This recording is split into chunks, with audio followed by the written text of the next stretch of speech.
Hello students, exercise 10.4 का हमें question number 3 start करना है। Question number first and second और इस एक्सरसाइज का इंट्रोडक्शन हम लास्ट वीडियो में कर चुके हैं, जिसका लिंक आप इस वीडियो के डिस्क्रिप्शन बॉक्स में देख सकते हैं। स्टूडेंट्स, आपको ये वीडियो कैसी लगी हमें कमेंट बॉक्स में जरूर बताएं। अगर आपको वीडियो अच्छी लगी तो वीडियो को लाइक करें और अपने फ्रेंड्स को शेयर करें, जिससे कि हमें और ज्यादा से ज्यादा वीडियो बनाने के लिए मोटिवेशन मिले। अगर आप इस चैनल पर न्यू हैं तो चैनल को सब्सक्राइब कर बेल आइकन पर प्रेस करें, जिससे कि आपको आने वाली वीडियो की नोटिफिकेशन मिलती रहे। तो देखिए क्वेश्चन नंबर 3 में क्या करना है हमें। If a unit vector A vector, ये हमारा यूनिट वेक्टर दिया हुआ है, makes angles π/3 with I unit vector. ये वेक्टर यूनिट वेक्टर आई के साथ कितना एंगल बना रहा है π/3, और जे यूनिट वेक्टर के साथ π/4 बना रहा है, and an acute angle theta with के यूनिट वेक्टर, और के के साथ एंगल थीटा बना रहा है। देन फाइंड थीटा, हमें थीटा निकालना है।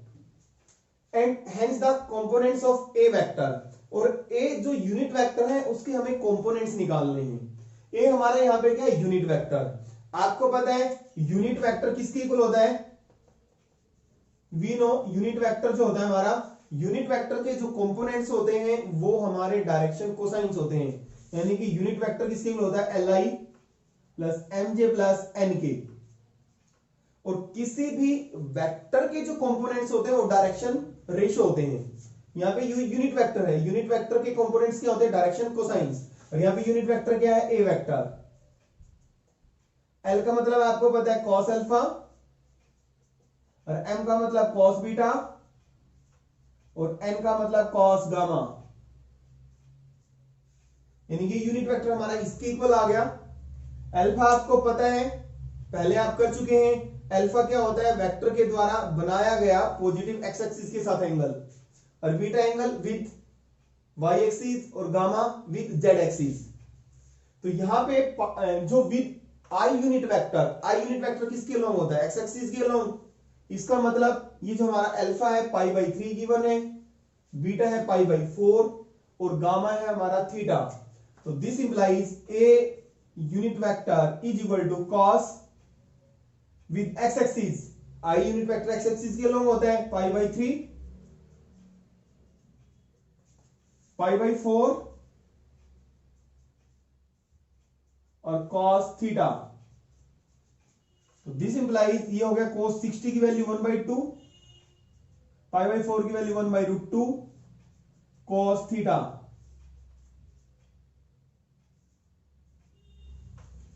अब हमें इसके cos थीटा भी निकालना है हमें, और इसके कंपोनेंट्स भी निकालने हैं। दो तो कंपोनेंट्स आ ही गए, cos थीटा जो आएगा उसका थर्ड कंपोनेंट्स आ जाएगा। तो cos थीटा, अब देखिए यूनिट वेक्टर है, vector A is unit vector है, तो इसका मतलब इसकी मैग्नीट्यूड 1 होगी। इसकी magnitude under the square root 1/2 की स्क्वायर प्लस 1/√2 की स्क्वायर और plus cos square theta is equal to 1। Unit vector है, गिवन है हमें कि ये क्या है, हमारा यूनिट वेक्टर है, तो इसकी magnitude 1। This implies 1/4 plus 1/2 plus cos square theta is equal to 1।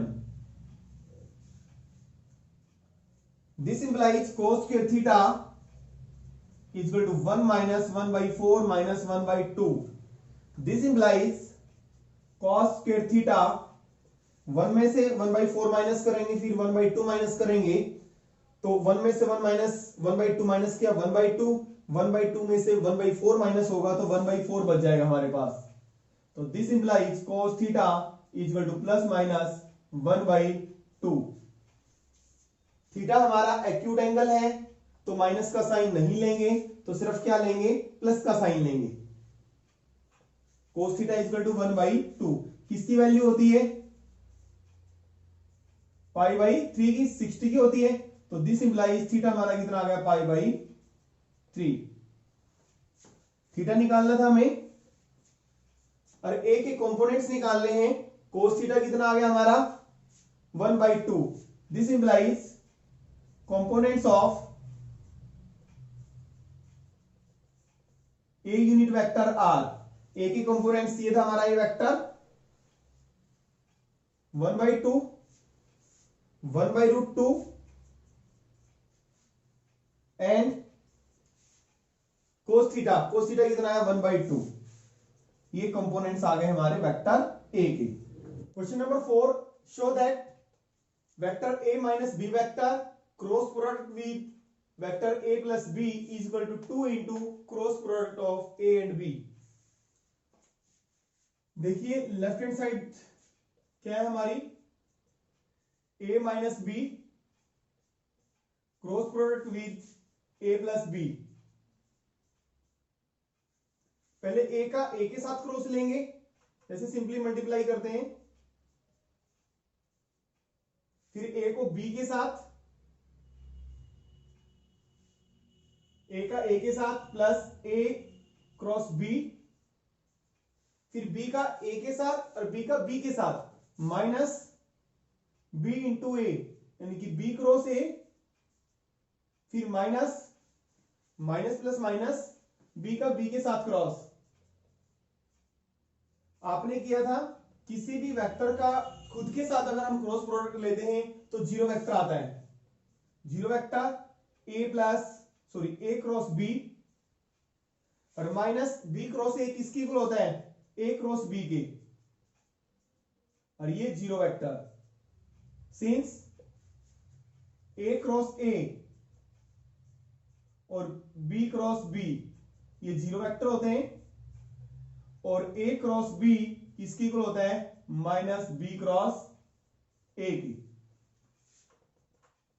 तो ये तो जीरो ही है, a cross b 2a cross b हो गया, और this is right hand side.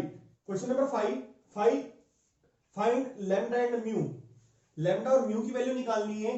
हमें दिया हुआ है इस वेक्टर का क्रॉस प्रोडक्ट इस वेक्टर के साथ जीरो वेक्टर के इक्वल है।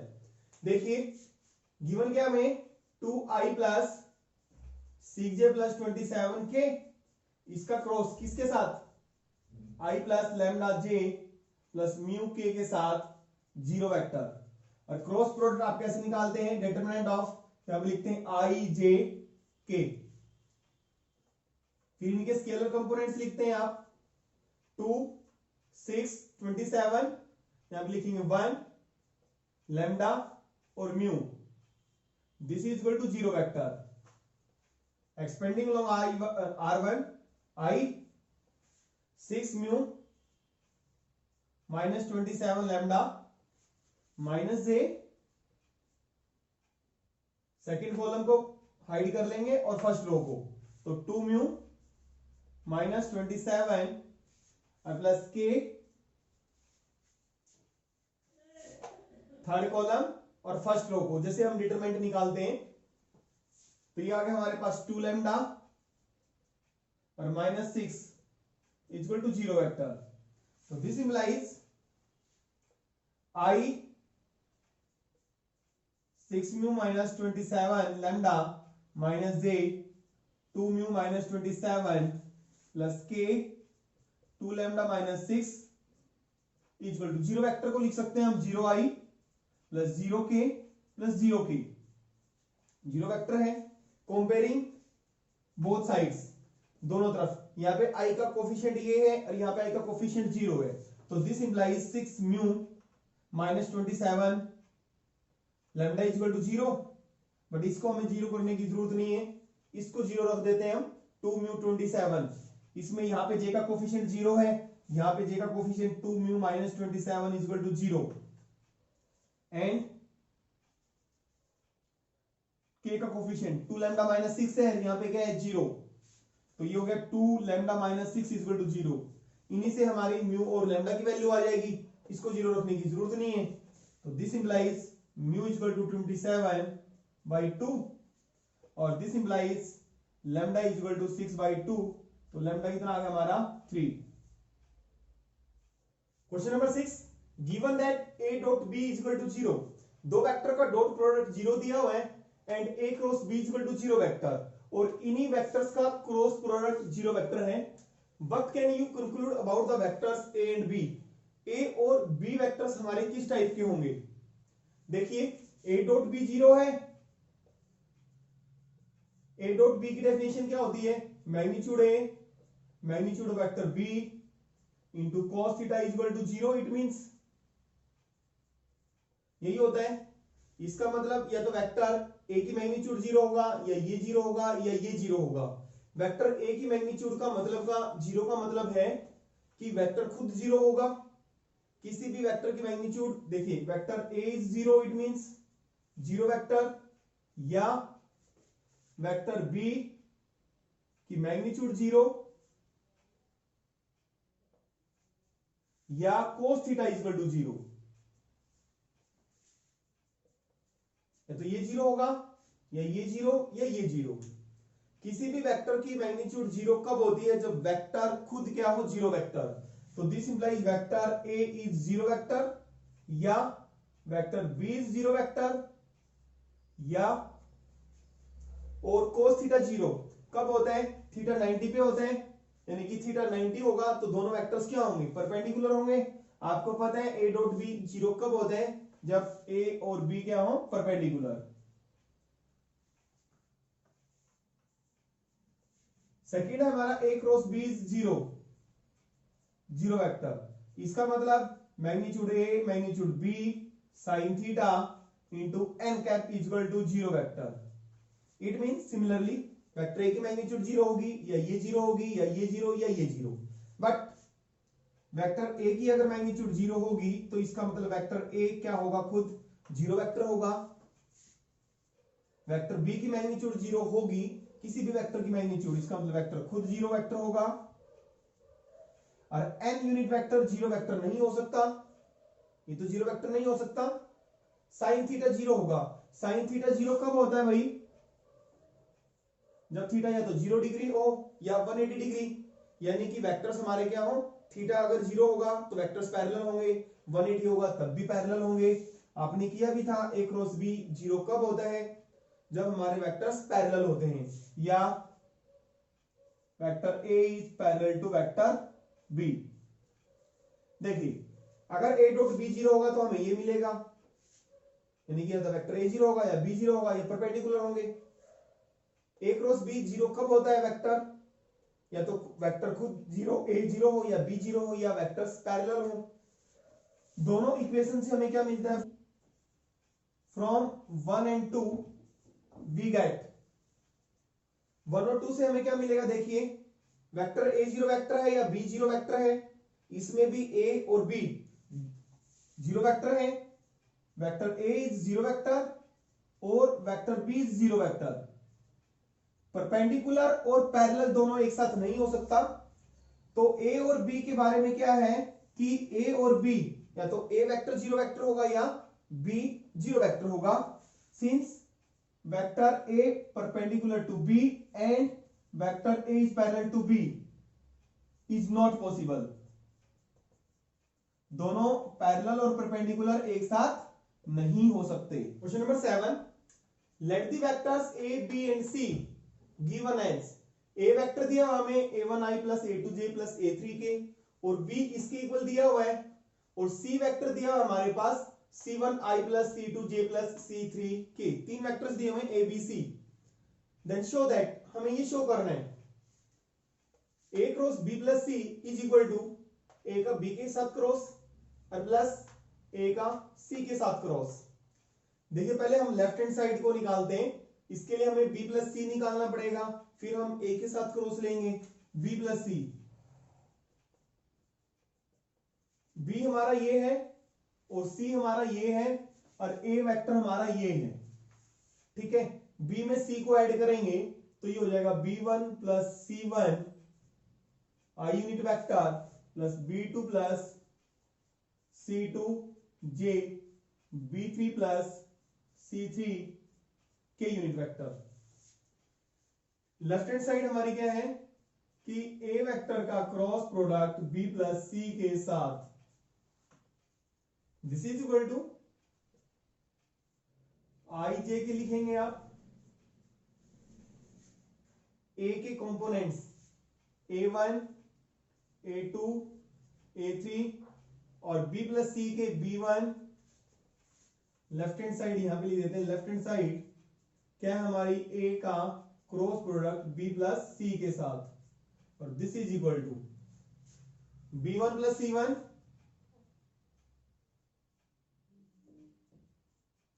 B2 प्लस C2, यहां पे लिखें KA3, और थर्ड है B3 plus C3,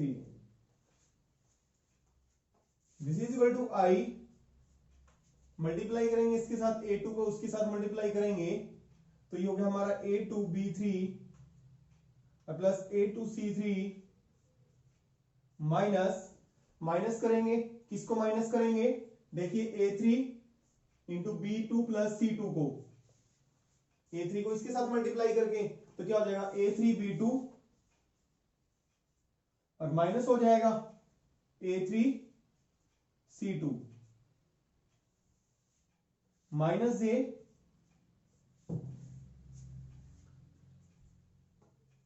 second column first row, तो A1 को B3A1 B3 plus A1 C3 minus, इसको माइनस करेंगे A3 को इससे मल्टीप्लाई करके, दोनों टर्म प्लस की होंगी, जब माइनस करेंगे तो दोनों माइनस की हो जाएंगी, A3B1 और माइनस A3C1 और plus K unit vector third column first row, इसको मल्टीप्लाई करेंगे, A1 को इसके साथ मल्टीप्लाई किया A1B2 प्लस A1C2 माइनस, अब इस तरह से मल्टीप्लाई करेंगे तो दोनों टर्म प्लस की होंगी तो माइनस की हो जाएंगी, A2B1 माइनस A2C1। अब हमारे पास राइट हैंड साइड क्या है, A क्रॉस B और plus A plus C,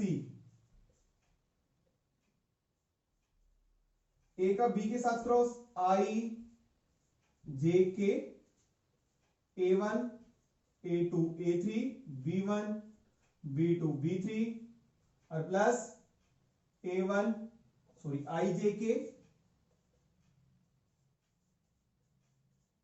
A1 A2 A3 C1 C2 C3, यही आना चाहिए जो लेफ्ट हैंड साइड आई है हमारी, तो this is equal to I first column first row, तो क्या बना हमारे पास A2B3 माइनस A3B2 और माइनस जे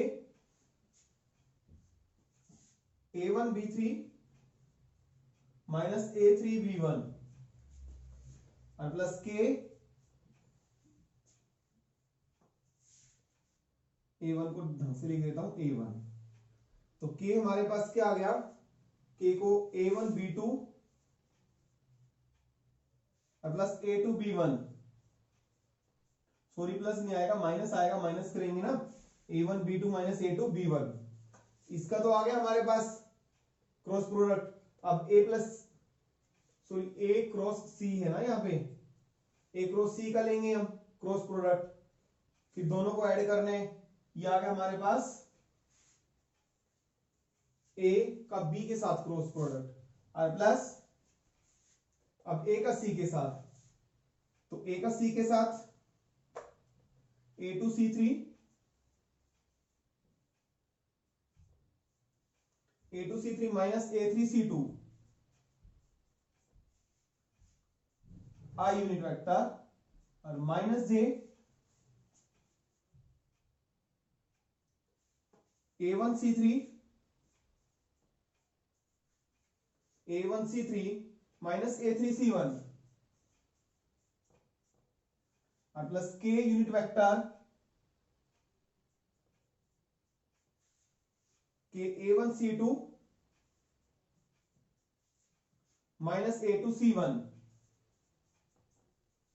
अब इन दोनों को देखिए ऐड करेंगे, जब इन दोनों को ऐड किया इसको और इसको, आई तो हमारे पास आई वाली टर्म कलेक्ट कर लेंगे, आई वाली जब टर्म कलेक्ट करेंगे तो क्या बनेगा A2B3 minus A3B2 plus A2C3 minus A3C2, A2B3 plus A2C3 minus A3B2, जब इन दोनों को ऐड करेंगे देखिए क्या आएगा हमारे पास, यहां इस बक्से में लिख देता हूं मैं, तो ये आ गया हमारे पास इक्वल टू, कंबाइन करेंगे आई वाली टर्म कंबाइन करेंगे, दोनों को ऐड करेंगे I A2B3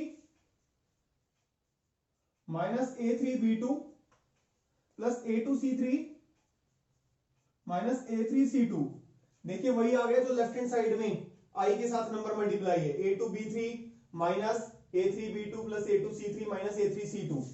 अब जे वाली टर्म कलेक्ट करेंगे, ये भी माइनस का जे है, ये भी माइनस का जे है, ऐड करेंगे तो माइनस जे कॉमन आ गया हमारे पास। तो यहां पे क्या बचा, A1B3 माइनस A3B1 माइनस ए कॉमन ले लिया तो क्या बचा, A1C3 plus A1C3 minus A3C1।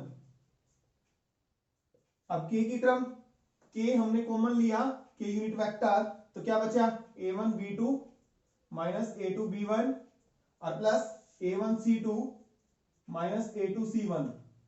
अब देखिए आई के साथ A2B3 ये तो हमने मैच कर लिया, माइनस जे A1B3 minus A3B1 plus A1C3 minus A3C1 और प्लस के A1B2 minus A2B1 plus A1C2 minus A2C1। ये कौन सी साइड है, राइट हैंड साइड। तो this implies left hand is equal to right hand side. Question number 8, if either vector A zero vector और B vector is zero vector, या तो vector A zero vector हो या B zero vector है, then A cross B is equal to zero vector. आपको पता है कि A cross B vector obviously zero vector होगा, क्योंकि किसी भी वेक्टर को जीरो वेक्टर से अगर क्रॉस करेंगे तो क्या आएगा, जीरो वेक्टर ही आएगा।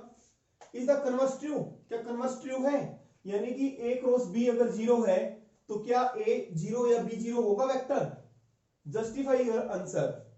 देखिए A क्रॉस B आपको पता है कब जीरो वेक्टर होता है, जब दो वेक्टर्स पैरेलल होते हैं। तो आप कोई भी एग्जांपल ले लीजिए पैरेलल वेक्टर्स का। पैरेलल वेक्टर्स, लेट ए वेक्टर हमने मान लिया I प्लस जे प्लस के। एक वेक्टर अगर दूसरे का स्केलर मल्टीपल है तो वेक्टर्स क्या होते हैं, पैरेलल होते हैं। तो बी वेक्टर ले लेता हूं मैं 2I plus 2J plus 2K। तो वेक्टर बी ए का 2 टाइम्स है, तो स्केलर मल्टीपल है 2 टाइम्स, तो ऑब्वियसली ये पैरेलल है। अब ना तो वेक्टर ए जीरो वेक्टर के बराबर है, ना बी जीरो वेक्टर के बराबर है। अब इनका क्रॉस देखते हैं हम, इनका क्रॉस प्रोडक्ट निकालते हैं हम। कैसे निकालेंगे, हम लिखेंगे आई जे के 1 1 1 2 2 2। तो किसकी इक्वल आएगा, 2 माइनस 2 2 माइनस 2 2 माइनस 2, क्या है हमारे पास 0I minus 0J plus 0K, यानी कि जीरो वेक्टर आ गया। अब देखिए दो वेक्टर का क्रॉस प्रोडक्ट किसके इक्वल आ गया, हमारा जीरो वेक्टर के, बट ना तो A जीरो वेक्टर के बराबर है ना B जीरो वेक्टर के बराबर है। हियर A का B के साथ क्रॉस जीरो वेक्टर है, बट A वेक्टर ना तो जीरो वेक्टर के बराबर है एंड और ना ही हमारा B जीरो वेक्टर के बराबर है। This implies converse, is the converse true, converse true नहीं है। मतलब A का B के साथ क्रॉस अगर जीरो है तो क्या A और B जीरो होंगे, यहां पे नहीं है ना, A का B के साथ क्रॉस है बट ना तो A जीरो है ना B जीरो वेक्टर है। This implies converse is not true. Question number 9, find the area of triangle with vertices A B and C। हमें एरिया निकालना है ट्रायंगल का जिसके वर्टिसेस दिए हुए A B C।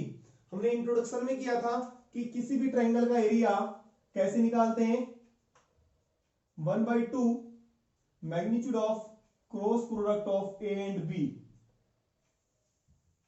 A और B क्या थी हमारी, दिस रिप्रेजेंट द एडजेसेंट, कोई भी दो एडजेसेंट साइड्स। A और B क्या रिप्रेजेंट करते हैं, adjacent sides of the triangle. यहां पे देखिए हमारे पास ट्रायंगल ABC है, तो एरिया निकालने के लिए कोई भी दो एडजेसेंट साइड्स ले सकते हैं, AB और AC ले सकते हैं आप यहां पे। तो एरिया क्या हो जाएगा हमारा 1/2 AB और AC का क्रॉस, इस तरह से भी एरिया निकाल सकते हैं, या 1/2 AB और AC ले सकते हैं, BC और BA ले सकते हैं आप। BC और BA कोई भी दो एडजेसेंट साइड्स वेक्टर फॉर्म में, तो उनका क्रॉस प्रोडक्ट ले सकते हैं कोई भी दो एडजेसेंट साइड्स। CA और CB भी ले सकते हैं आप, 1/2 CA और CB, किसी भी दो एडजेसेंट साइड्स का क्रॉस प्रोडक्ट, फिर उसकी मैग्नीट्यूड को किससे मल्टीप्लाई कर दें, 1/2 से, वो एरिया आ जाएगा। तो हम AB और AC ले लेते हैं, दो एडजेसेंट साइड्स।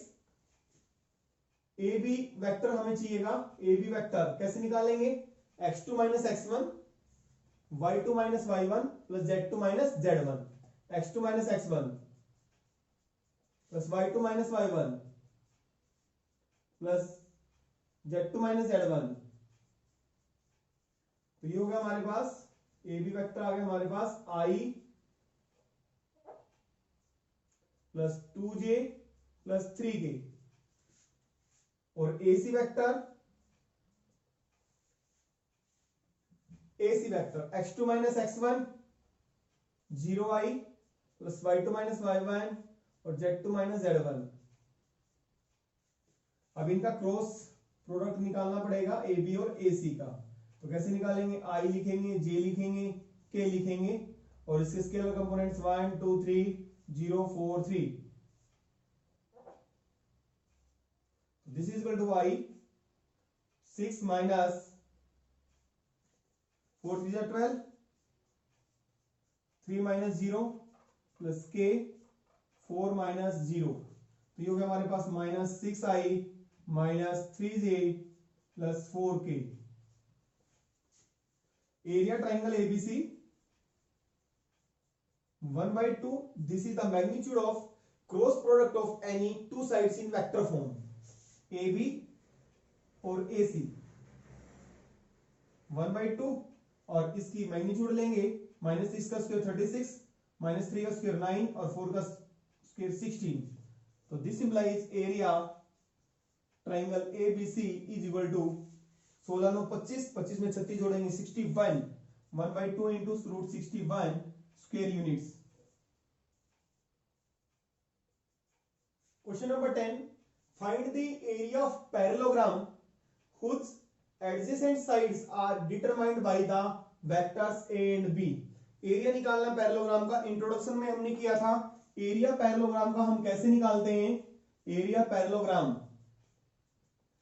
पैरेललोग्राम के अंदर कोई भी दो एडजेसेंट साइड्स को अगर हम वेक्टर A और B से रिप्रेजेंट करें तो एरिया पैरेललोग्राम का क्या होता है, this is the magnitude of adjacent sides का क्रॉस प्रोडक्ट, ये हमारा एरिया होता है पैरेललोग्राम का।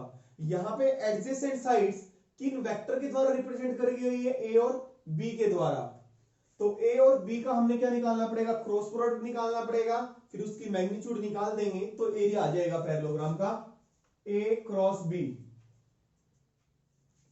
आई जे के 1 - 1 3 2 - 7 1, this is equal to i -1 plus 21 minus j, तो जे में हो गया 1 - 6 plus K unit vector -7 plus 2, तो ये हो गया हमारे पास 20i माइनस प्लस 5j और -5k।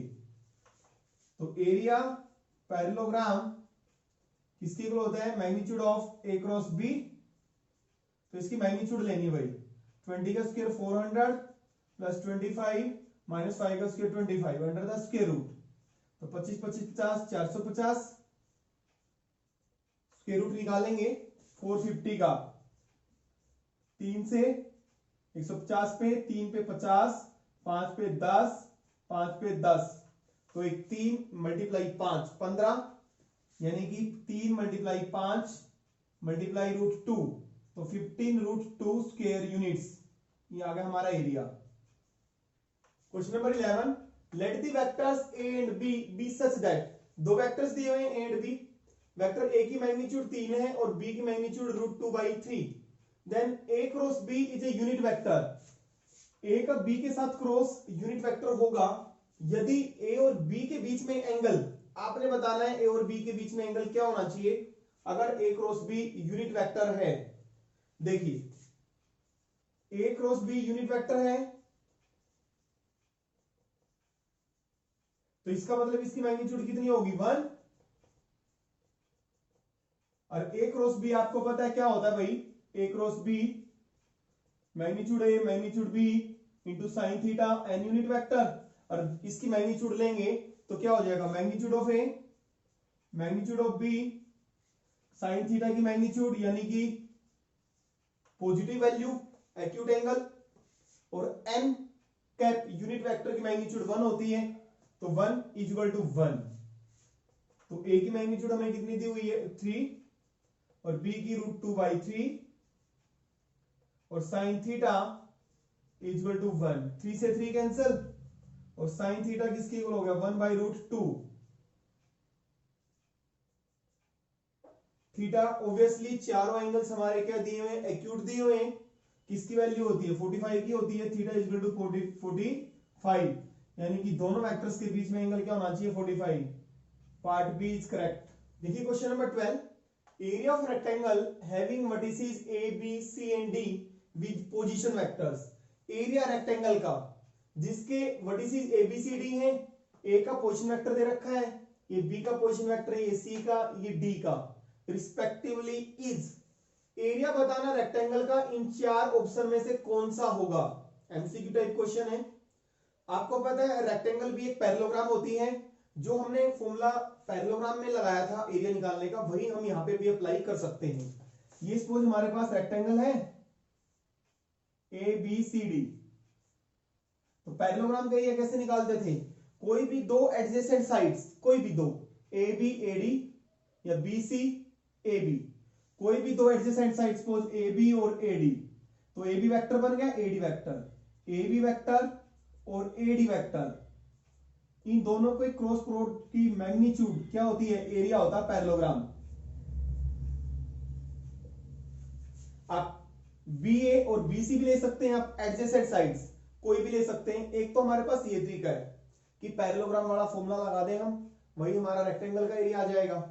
या दूसरा तरीका हमारे पास एरिया रेक्टेंगल का लेंथ इंटू ब्रेथ होता है, तो लेंथ ए बी और breadth A D, A B vector की मैग्नीट्यूड क्या आ जाएगी, लेंथ आ जाएगी, और ए डी वेक्टर की जो मैग्नीट्यूड आ जाएगी वो ब्रेथ आ जाएगी। लेंथ को ब्रेथ से मल्टीप्लाई कर दो तो एरिया आ जाएगा। कोई भी तरीका आप अप्लाई कर सकते हैं। देखिए ए बी वेक्टर निकाल लेते हैं हम। वेक्टर कैसे निकालेंगे, ए का भी पोजीशन वेक्टर पता है हमें, बी का भी पोजीशन वेक्टर। सपोज ए वेक्टर है, ये बी वेक्टर, तो कैसे निकालते हो, बी के पोजीशन वेक्टर में से ए का पोजीशन वेक्टर क्या कर देते हो, माइनस कर देते हो। तो बी का पोजीशन वेक्टर क्या हमारे पास, ये i plus 1/2j plus 4k minus A का position vector minus i plus 1/2j plus 4k, तो i प्लस i 2i हो गया हमारे पास, जैसे ये कैंसिल हो जाएगा और ये भी कैंसिल हो जाएगा 4k, 2i वेक्टर आ गया हमारे पास। एडी वेक्टर, एडी वेक्टर कैसे निकालेंगे, डी के पोजीशन वेक्टर में से ए का पोजीशन वेक्टर माइनस कर देंगे, डी का पोजीशन वेक्टर है minus i minus 1/2j plus 4k minus A का position vector minus i plus 1/2j plus 4k। देखिए इसको माइनस करेंगे तो क्या बचेगा हमारे पास, माइनस i, ये प्लस i बन जाएगा, तो 0 हो गया। ये तो हमारे पास minus 1/2j minus 1/2, minus 1/2 minus 1/2 1, यानी कि माइनस j आ गया हमारे पास, 4k माइनस 4k 0। अब इन दोनों का हमें क्रॉस प्रोडक्ट लेना है, तभी तो एरिया आएगा हमारे पास। तो ए बी का ए डी के साथ क्रॉस, सिंगल टर्म है तो डिटरमिनेंट मेथड लगाने की जरूरत नहीं है, वैसे ही डायरेक्ट हम इसका क्रॉस प्रोडक्ट निकाल लेंगे 2i का माइनस j के साथ, तो कांस्टेंट कांस्टेंट से मल्टीप्लाई हो जाएगा, -2 हो गया। सिर्फ क्रॉस प्रोडक्ट किसके बीच में आएगा, i और j के बीच में। i का j के साथ क्रॉस लेंगे तो क्या आता है k, ये हमने इंट्रोडक्शन में किया था। और अब इसका एरिया कैसे निकलेगा, area rectangle ABCD, this is magnitude of AB cross AD। इसकी मैग्नीट्यूड कैसे निकालेंगे, -2 का स्क्वायर, स्क्वायर रूट ऑफ -2 का स्क्वायर 4, 4 का square root 2 square units. Part C is correct.